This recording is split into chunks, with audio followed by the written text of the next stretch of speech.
মঞ্চে ডেকে নিচ্ছি হবিগঞ্জ জেলার ছোট্ট প্রতিযোগী বশির আহমদকে। হাফেজ বশির আহমদ।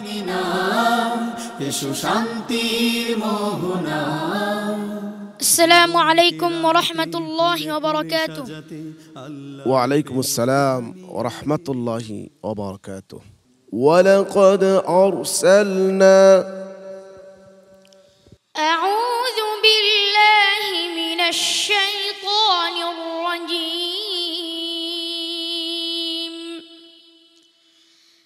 بسم الله الرحمن الرحيم. ولقد أرسلنا موسى بآياتنا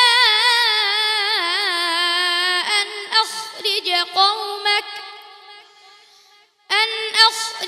قومك من الظلمات إلى النور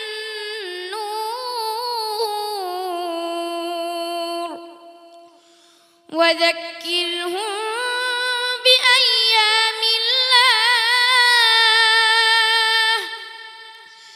إن في ذلك لآيات لكل صبار شكور. ولقد أرسلنا موسى بآياتنا وسلطان مبين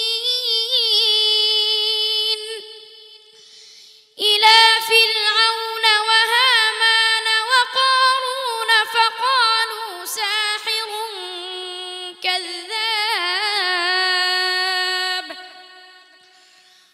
ولقد أرسلنا رسلا من قبلك منهم من قصصنا عليك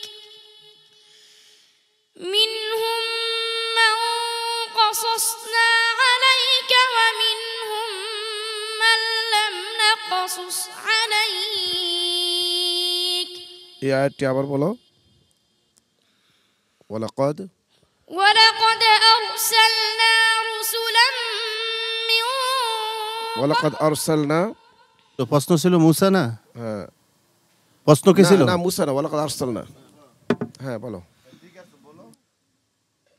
ولقد أرسلنا رسلا من قبلك منهم من قصصنا عليك ومنهم من لم نقصص عليك. وما كان لرسول أن يأتي بآية إلا بإذن الله. ولقد أرسلنا إلى ثمود أخاهم صالحا أن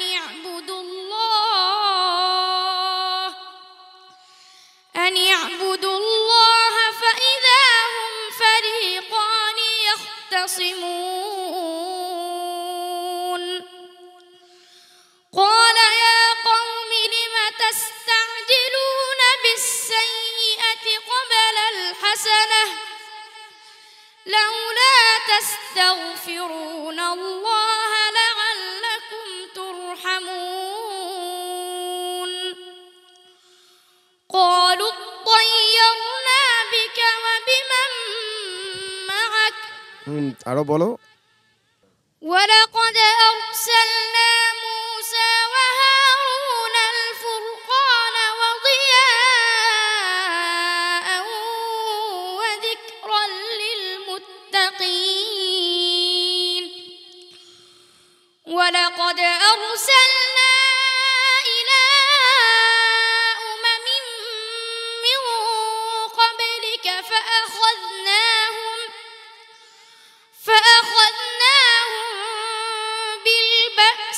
بالبأساء والضراء لعلهم يتضرعون. فلولا إذ جاءهم بأسنا تضرعوا ولكن قست قلوبهم আর কোথায় আছে? আরো কি আছে? জি না, তুমি কয়টি পড়েছো? 6টি। টোটাল 15টি আছে, কিন্তু তুমি 7 জায়গায় পড়েছো। পারবে কিনা দেখো আরো। ولقد أرسلنا رسلا من قبلك وجعلنا لهم أزواجا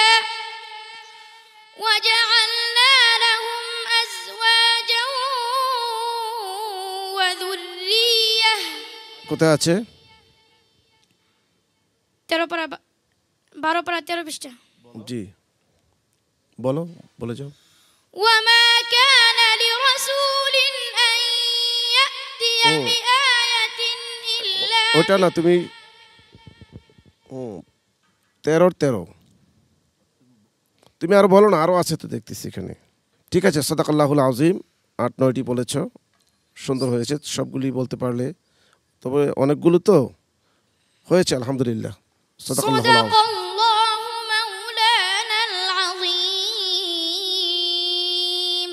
মোহতারাম আবু ইউসুফ, ধন্যবাদ, মোবারকবাদ বশির আহমেদকে। এই পর্যায়ে আসলো তুমি। বিগত দিনের প্রতিটা পর্বই ভালো তেলাওয়াত, আজকেও ভালো তেলাওয়াত করেছো, এর ব্যতিক্রম নয়। এগিয়ে যাও। মোহতারাম কারি হাবিবুল্লাহ বেলালি। আজকের যে পর্বগুলো, এটা তো আমি আরও কয়েকবার বলেছি, সুকঠিন বিষয়। যে আয়াতগুলো একই আয়াত বিভিন্ন জায়গায় ছড়িয়ে ছিটিয়ে আছে, সেগুলোকে বের করে নিয়ে আসা।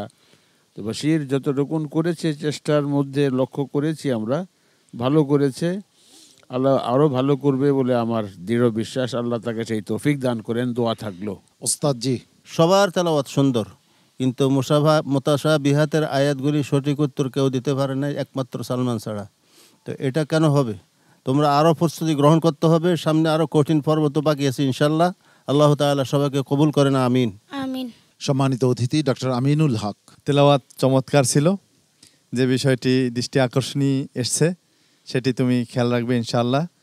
তোমার সামনে আরও অনেক পথ আছে, আল্লাহ তাআলা তোমাকে সফল করুন। মাওলানা মাহবুবুর রহমান নিজামী, তুমি সুকণ্ঠের অধিকারী, দরাজ কণ্ঠের অধিকারী। আল্লাহ রাব্বুল আলামিন তোমাকে যেন আরো তরক্কি এবং উন্নতি দান করেন। কিছুক্ষণের মধ্যেই ফলাফল চলে আসবে। তোমার জন্য অনেক দোয়া করছি যেন তোমার জন্য সুসংবাদ আসে।